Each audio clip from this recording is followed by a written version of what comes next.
Have you ever looked at the stock market and thought, dear Lord, my portfolio needs some help? Or, thank God it's not that bad today. Well, for one investor in Idaho, that prayer happens every day, though with a little less exasperation. Heavenly Father, as we head into our week full of work, we pray that you would go with us, that you'd be with us, Lord, go before us. Thank you. That's Robert Netsley, the president and CEO of Inspire Investing. His company does something he calls biblically responsible investing. Biblically responsible investing. For the uninitiated, what does it mean to invest for the glory of God? Means certainly to do what you can to earn a good return and use the returns, for redemptive purposes, but also means like Proverbs chapter 16 says, better is a little with righteousness than great gains with injustice. If there has to be a trade-off between making a ton of money or being moral, like we should choose righteousness and morality, ethics, and there's very few people that I think would disagree with that. So Robert invests depending on what he thinks the Bible might support or not support. He used to label his offerings as faith-based ESG. In 2019, like when we launched WWJD, it was the first fund that had ESG in the name. Oh, okay. What would Jesus do? WWJD.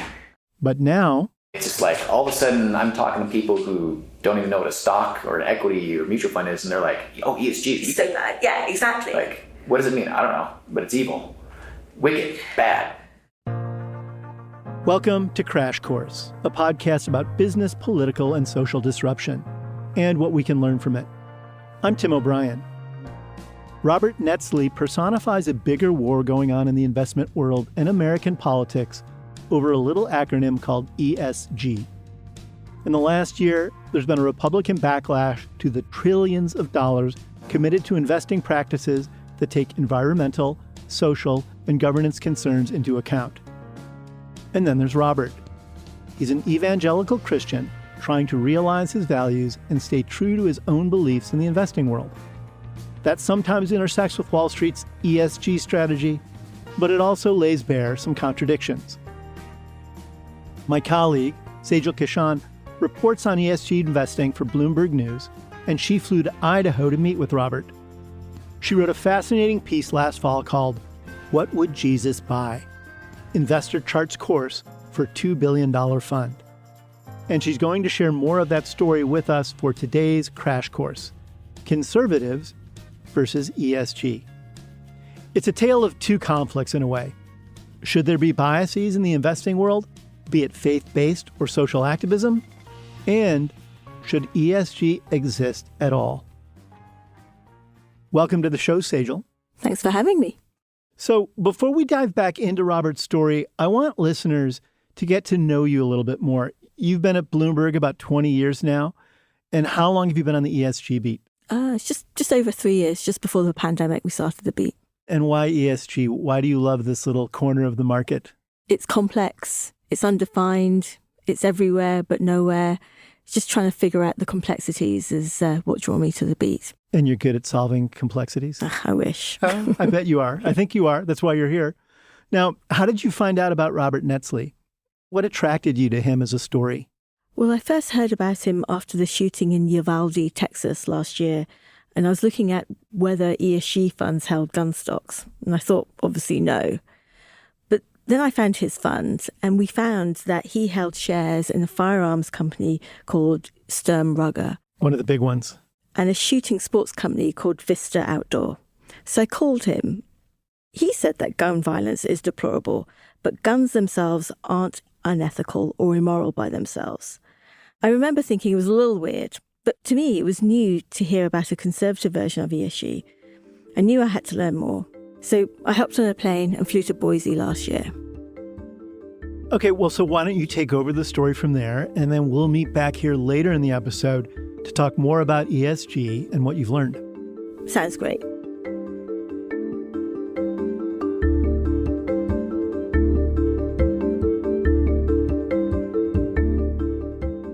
Robert Netsley is a small part of a bigger clash that's going on in America, red versus blue. And the worlds of finance and investing haven't been immune. ESG, which stands for Environmental, Social and Governance Investing, has become a piñata and dragged into the culture wars. On the one hand, proponents of ESG say it's important to take into account things like climate change and workers' rights when making financing and investing decisions, especially amid societal changes, regulation, and pressing problems like global warming. But opponents on the political right say ESG has become a way for progressives to impose their views and their goals on financial markets, essentially a threat to the American way of doing business. Robert Netsley is somewhere in the middle of those two. He's a bit of an anomaly. He straddles both sides. In one sense, he is a faith-based investor who excludes things like tobacco and alcohol from his portfolio. But on the other, he invests in gun makers and pushes back on things like LGBTQ issues. We'll get into more of that later. But first, I want you to hear where Robert came from. He grew up in California in the Monterey Bay area. His parents married right out of high school and had Robert and his younger brother not long after that. His mum stopped using drugs, but his dad didn't. They got divorced when I was about 3, raised by my mom. My younger brother's autistic and on food stamps for a little bit and all that kind of thing, going through life, and just really seeing the faithfulness of God through all of that. As evangelical Christians, they went to church. The community there gave Robert stability, and he had a sense that God was providing for his family. But he really found God one day when he was 7 years old and on time out. I remember just really feeling like sorry for myself, whatever, nobody loves me, yada, yada, yada. And, writhing in my pity. And just remembering what the pastor said that, Jesus loves you, actually, and he will forgive you of your sin. And as a 7-year-old does, I remember praying and asking Jesus to come into my heart, and I give my life to him there. And then so that's when personally I made a decision to really follow Christ in a very childlike way. Robert went to community college, then later got his college degree online. In between that, he met his wife at a tiny church in his hometown. They lived a life of what he called intentional ministry, doing work in the community in the name of God. He worked with high schoolers with disabilities and at a pro-life pregnancy centre. When he and his wife started having kids and needed more money, he got a job at a Volkswagen dealership until it closed during the 2008 financial crisis. On my way home from getting let go, when they told everybody, what was going on, our head was kind of spinning. We're expecting our second baby, and it's I don't know what I'm going to do. So I just kind of pulled over and was praying and really felt the peace of God to say, you know what, you've never really liked that job anyway. This is your opportunity to do whatever you want to do, and I'll take care of you. So he thought about what jobs could have family-friendly hours, and he decided to look for a job at a bank. He applied to everything he could, and then he got a gig with Wells Fargo in their investment department. Even though maths was his worst subject in school, he picked it up really quickly, got licensed, and moved into a role advising clients on their investments. He says he was happy as a clam until he decided to lead a Bible study on finances at his church. He wanted to talk about what the Bible teaches people about money, so he starts researching. And then some article came up about biblically responsible investing. I was investing, interesting, click. And it introduced this concept of, hey, ever thought about what the companies you own, you're an owner, what they're actually doing to make money, right? And so if you own Netflix or whatever, videos, would you have a video store that sold pornography videos in the back? No, I wouldn't. And yet that's exactly what we do as shareholders. Robert says there are lots of scriptures in the Bible that say it's bad to make money off of things that are immoral. That is detestable to the Lord. So he turned to his own investments, and he quickly found what he considers to be a major red flag. He had been investing in companies that manufacture abortifacients, or drugs that help end a pregnancy. His heart sank. Remember, he was the president of a pro-life pregnancy centre, and his reading of the Bible concluded that abortion is bad. So that investment was a complete no-no for him. I remember sitting at my desk, sort of slack-jawed, just stunned that this was something that I had missed, that the church is obviously missing, and that I couldn't do my job. If somebody came to my desk right now and asked me to place a trade, I couldn't do it with a clean conscience. And I'm oh crap, because what else was I going to do? And so it was incredibly frightening. So he quit the bank and he said he felt God was calling him to do something else. He dabbled with what he called biblically responsible investing. And then in 2015, he started his own firm called Inspire Investing. Essentially, Inspire invests in companies it deems worthy, engages with those that it hopes to convert, and excludes or divests from ones that it finds immoral. The Apostle Paul, in one of his letters to the churches, talks about how he's compelled to preach the gospel. Like there's nothing else that he can do. He's compelled to preach the gospel. And I really felt like that. Like I'm compelled. Like there's nothing else I can do other than this. Go share this story with people. And I don't know how it's going to end up. Maybe terribly financially, but this is what I have to do. So closed my eyes, stepped out of the boat, and trusted God, and He's been faithful. The market was exceptionally bad last year because of inflation, the war in the Ukraine, and fears of a global recession. So maybe it doesn't mean a lot that his biggest fund slumped about 24% last year. If we look back to a good year, 2019, his fund was up 28%, but it was still slightly below the overall stock market. But remember what Robert said at the beginning of this episode. For him, it's not all about making money. I'm not an investor who's a Christian. I'm a Christian who happens to work in the investment industry. Many of the biggest and most profitable companies are excluded from his portfolio, which is almost a guarantee that his investments will underperform. We exclude companies that, support legislation that is antithetical to a biblical viewpoint, like pushes a certain viewpoint, or donates money to an activist organization that's explicitly pushing an unbiblical viewpoint on those areas. So Robert's reading of the Bible says abortion is bad. Well, think of all the companies that announced that they would pay for employees to travel for an abortion after the Supreme Court overturned Roe v. Wade last summer. They're out of his portfolio. Also excluded, all of the companies that support or finance floats during the Pride Parade. His reading of the Bible isn't supportive of LGBTQ rights either.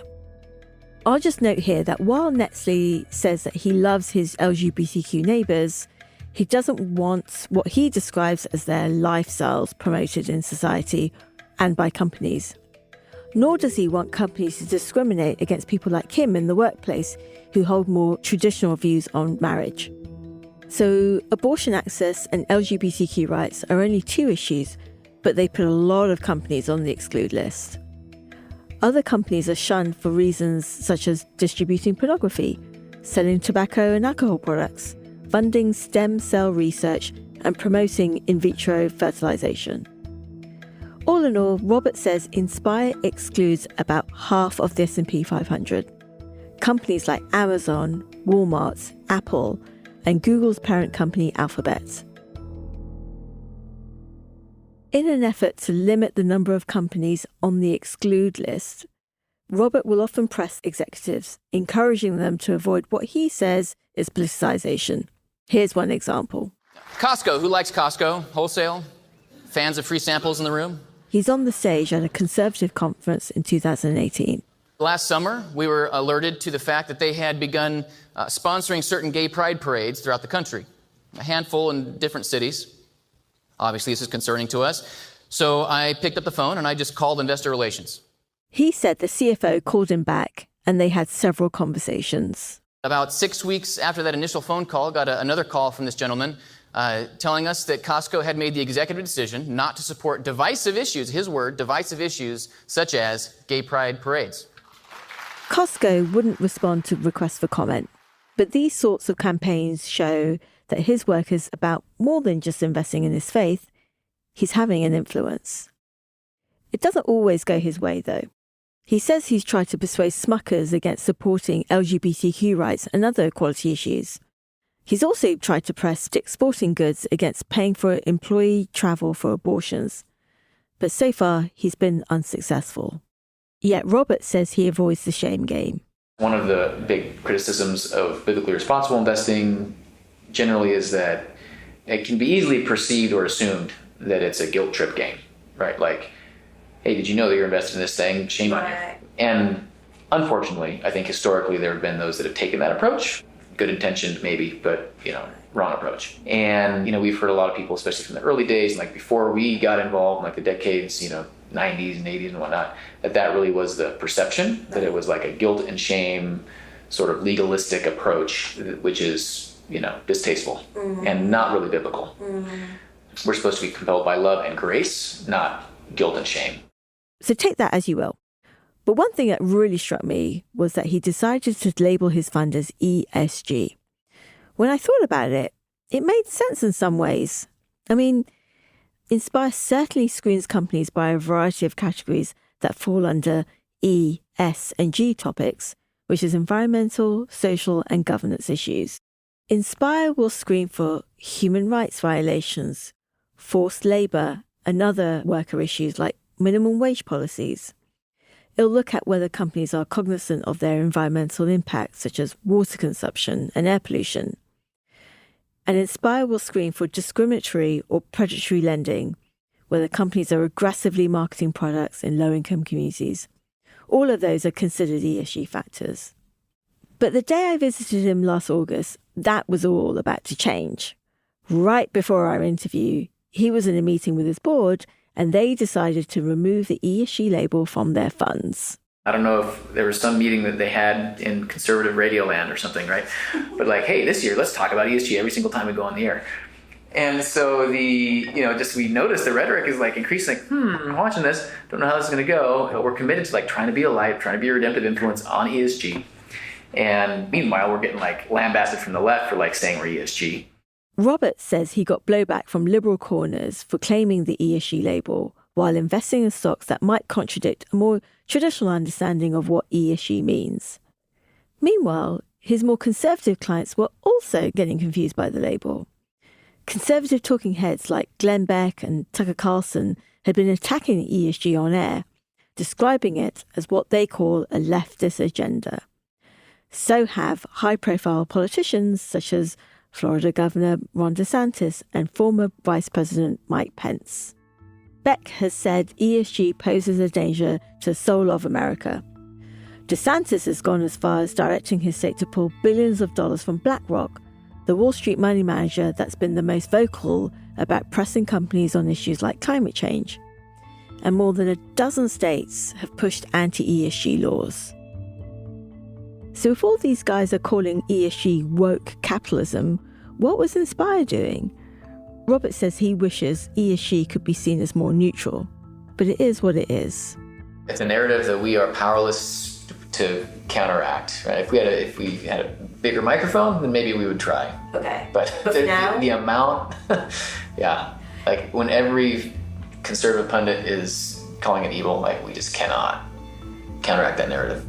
Not that Robert necessarily wants to counteract conservative talking points. He is on the conservative end of the spectrum after all. And he shared the stage at conservative conferences with big names from the Republican Party.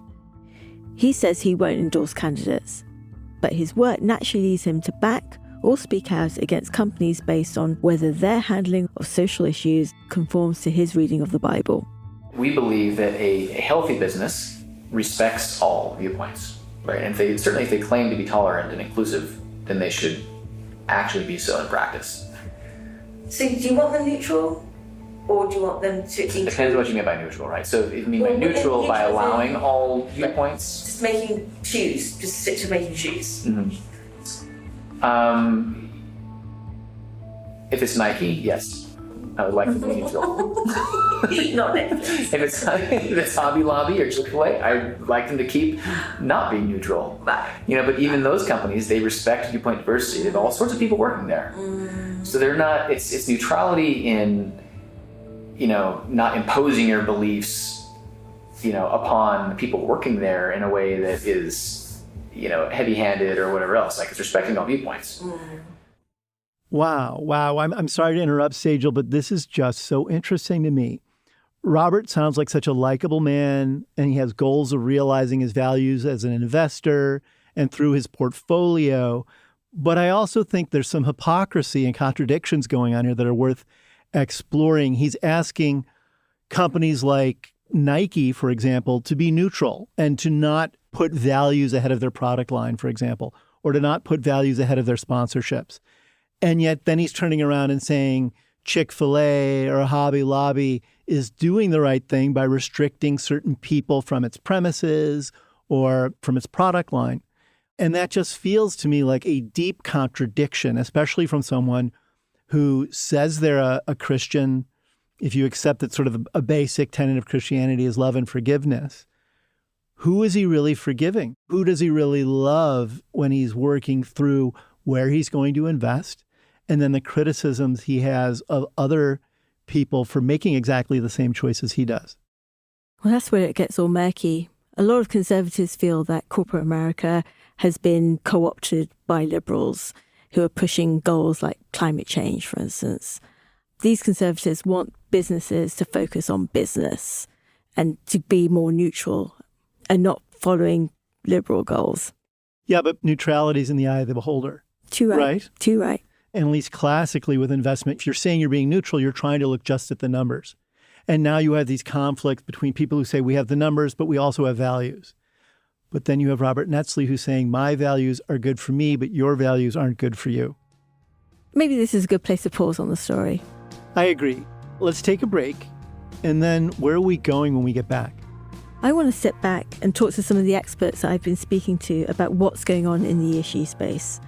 And then we'll go back to Roberts and hear some of his thoughts. Great. We'll be right back with all of that.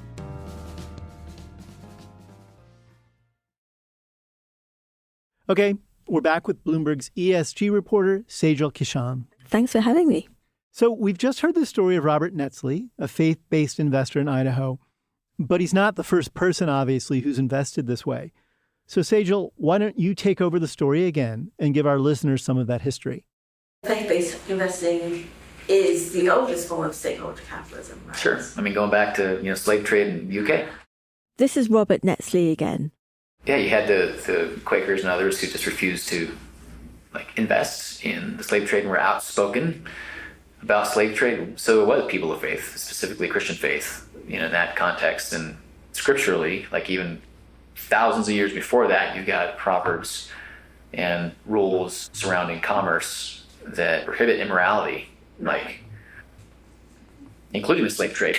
In going back to Leviticus and Moses, this is an immoral business. You don't steal people and sell them. I called Nikita Singhal to learn more about this. She's the co-head of Sustainable Investment and ESG at Lazard Asset Management in New York. ESG's birthplace was kind of from the SRI movement. SRI, that's socially responsible investing. She pointed to religious groups like the Methodists, as well as Sharia law in the Muslim faith. And many other religions have some form of influence over how the followers of that faith should invest in line with the principles of that religion. When hot-button issues later arose around the Vietnam War and apartheid in South Africa, a lot of consumers started using their purchasing power to boycott companies turning a profit there.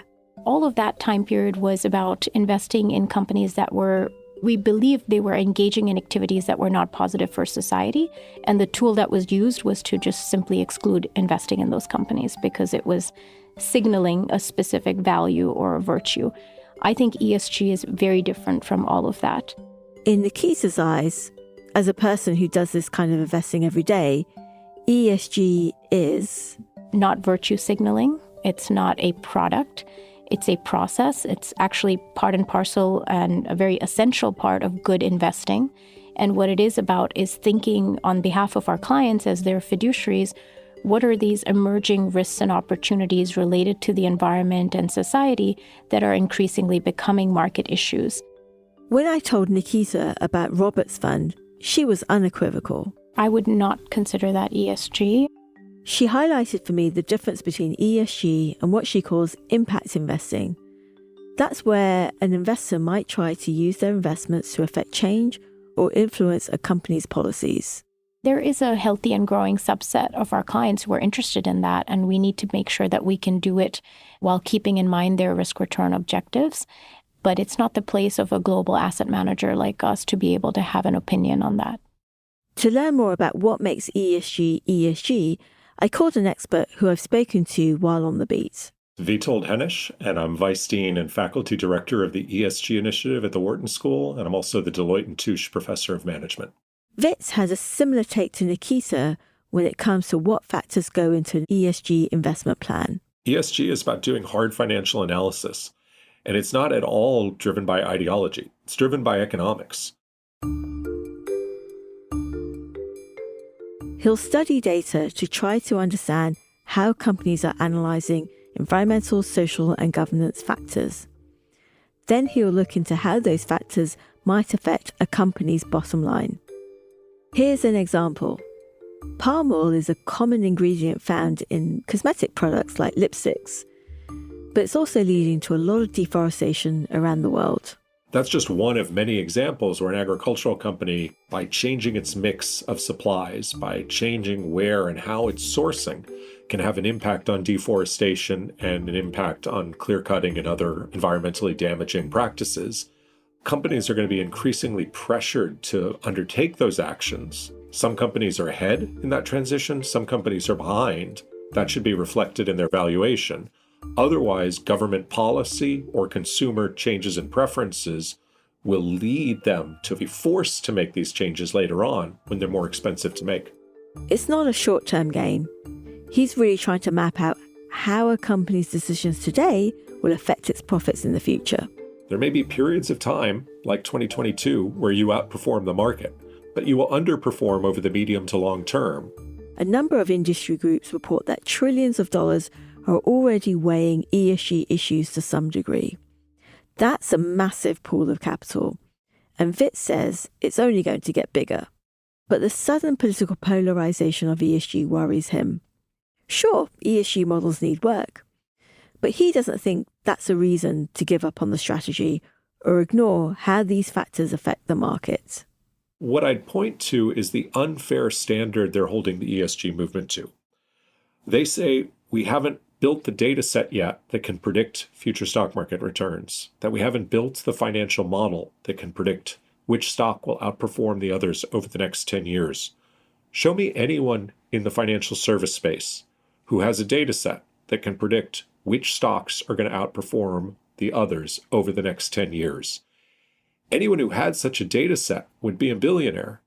There's a struggle to always, in each market cycle, in each month, try to figure out which stocks are going to outperform and which aren't.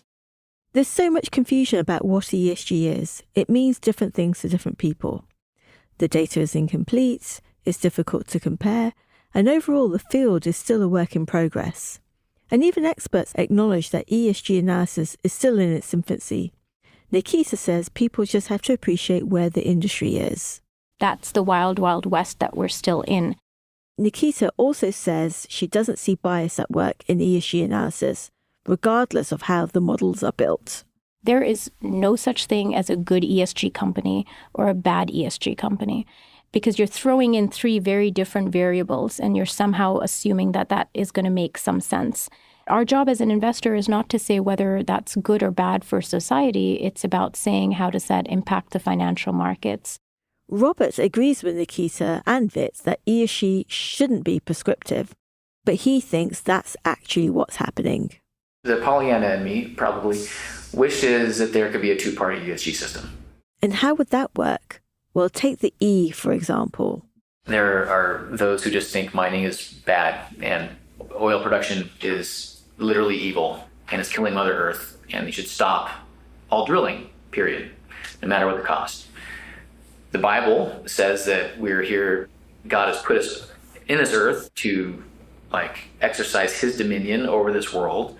We have a right to extract things from the earth, right? We have a right to use the resources to benefit mankind.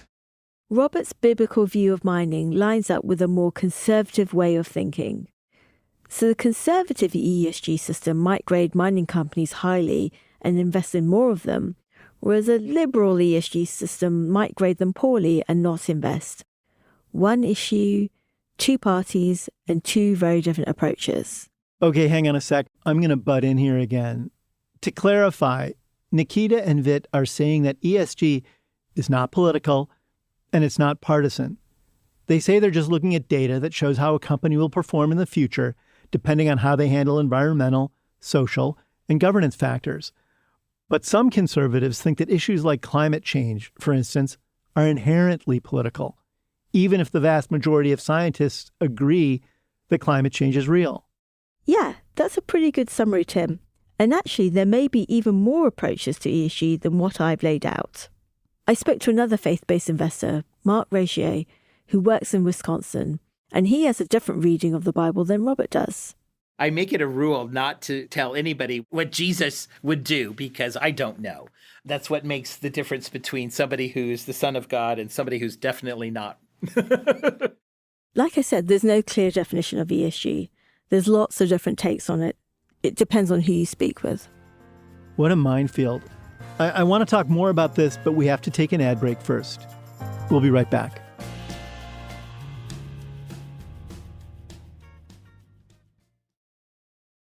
Okay, we're back with Sejal Kishan, the ESG wizard at Bloomberg News. I've found this whole story so fascinating, Sejal. And a lot's gone on since you interviewed Robert the last time. Tell me about some of the most significant things that have happened within the ESG movement during that period. Gosh, so much has happened. We've had Ron DeSantis pile on and attack ESG. We've had attorney generals across different states launch investigations into ESG. We've had billions of dollars pulled out of BlackRock, Wall Street's biggest champion of ESG, and plenty of anti-ESG bills being pushed through states. You know, it's very interesting to me when these things happen in the U.S., where a momentum comes behind a movement, whatever the movement might be. We saw this happening with another acronym, CRT, or critical race theory, that invaded the discussion of education and what's appropriate for the classroom and what isn't. It's rare that you get that same phenomenon on Wall Street and that it becomes so clearly politicized so quickly. And what do you think gave it this kind of energy? Like, why now? And why has it gotten such traction? Why now? I mean, the ESG movement, if you can call it a movement, has overtaken in some ways asset managers and banks. Everybody's been pushing to look at things like climate change, C-suite diversity, inequalities. The composition of boards. Exactly. And so that's why we've had this like big pushback, because Wall Street has gone big on this in the last 3 years. And is that pure lunacy? Has Wall Street gone off its rocker, that it's now actually trying to embrace things like climate change or corporate diversity or boardroom diversity? I mean, clearly its critics think it has, and they're painting it as dangerous. But just try to step back for our listeners a little bit, as someone who watches Wall Street as a sophisticated observer, as a very numerate, sophisticated observer. Do you think this is a threat to the foundations of American finance and the roots of Wall Street? It's funny that you say that, because progressives who are trying to push and act on things like climate change and inequalities in society, they don't feel that capital markets, corporations are doing enough. In fact, they think it's something called greenwashing, where a company's saying they're doing good things, but really they're not. So it's being pushed and pulled from both sides at the moment. And that critique from the left is you actually are not putting your money where your mouth is. Exactly. And now you have Wall Street stepping up, or at least attempting to put its money where its mouth is. The left says it's not enough money, and the right saying, watch your mouth. And caught in the middle are essentially money managers trying to figure out both profitable ways to invest and socially responsible ways to invest, and hence a firestorm. Absolutely. But at the end of the day, Wall Street is about making money. They're doing this to generate fees, to generate revenue. But the anti-ESG backlash is actually now sent a chill down Wall Street's spine. We've seen a lot of banks, a lot of investors who 2 years ago would wax lyrical about climate change and C-suite diversity. Now they've gone on the down low. And is that because they see reputational risk baked into that at the end of the day, they're saying to themselves, it might be socially responsible. We even might make money off of this. But this sort of firestorm of criticism we're getting doesn't make it worth it, because we might lose business in the long run. Absolutely. I mean, Larry Fink, the chief of BlackRock, he's really been attacked in many ways by the Republicans. And deeply personally attacked. Absolutely. They've ridiculed him on billboards. Some of it smacks like of anti-Semitism. And so he's had to then tone down his rhetoric on climate change. And last year he went down to Texas to even meet oil executives to explain to them the energy transition and the need to shift to cleaner fuels. But the attacks on him and the company have been pretty relentless. And that's why a lot of other companies have kind of ducked for cover, and they're really toning down what they're saying about climate change in particular. And on top of that, we've had attorney generals launch investigations looking at the legalese in many of the efforts that Wall Street are doing when it comes to the energy transition. So, yeah, everybody's really looking at their marketing documents, their pitch books, making sure that they have all their ducks lined up. I guess so, as we both know, no one really has all their ducks lined up, no matter what they're doing, whether they're an investor, a corporate manager, a parent, or a teacher. I think one of the things I wonder about in all this is if there is a consensus, a scientific consensus, that climate change might be a problem. I think there's definitely a social consensus that people should not be discriminated against for leadership positions in politics or in corporate America simply because they're a woman or because they're a person of color or have a different ethnic background. If we're forestalling putting money behind these kinds of efforts based on bad information, and it runs against both scientific information and broadly held social values, we're getting into a pretty problematic place, aren't we, in terms of being able to take the necessary action we need to solve problems? No, absolutely.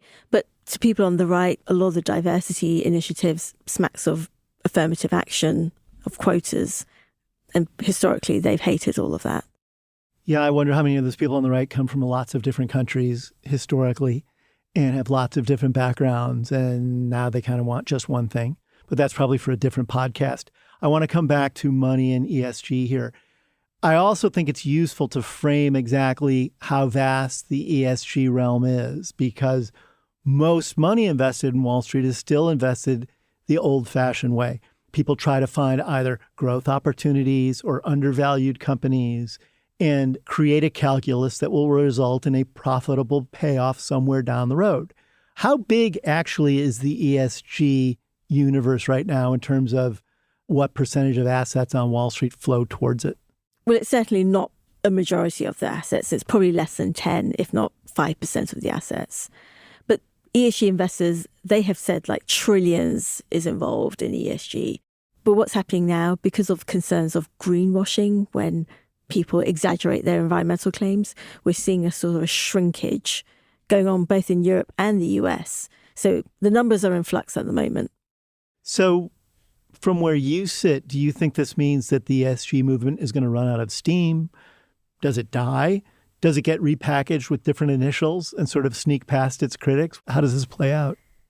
There are even people within ESG who want to get rid of the acronym altogether because of all the bad press in the past year. They're thinking of more mundane labels like sustainable investing or de-risking or material risk factors, which they don't really excite people. But that's really what ESG is. Maybe they could call it Save the Planet so your grandchildren can still live on it. But that's too long for an investment acronym, isn't it? But despite the malaise, we're not really seeing companies or banks, even though they're being less vocal about it, they're still pushing on behind the scenes on many of these initiatives. Something called green hushing, where you don't talk about your green activities. But you do it anyway. Uh-huh. Yeah. This backlash isn't going to go away. There's going to be ebbs and flows, but we've got the elections next year. We've got some of the candidates riding on anti-woke tickets. Ron DeSantis. And another one, Vivek Ramaswamy. Uh-huh. Yeah. So, yeah, it's going to continue to be bashed. Okay, Sejal, I don't let anybody escape this show without sharing with our listeners what they've learned, that little aha that they've discovered by examining the subject we're talking about. So what have you learned about ESG and the anti-ESG movement that you didn't know before you began talking to Robert Netsley and others? I guess maybe this is naive of me, but in Europe, in other parts of the world, there isn't this backlash. It's only in America where this backlash is.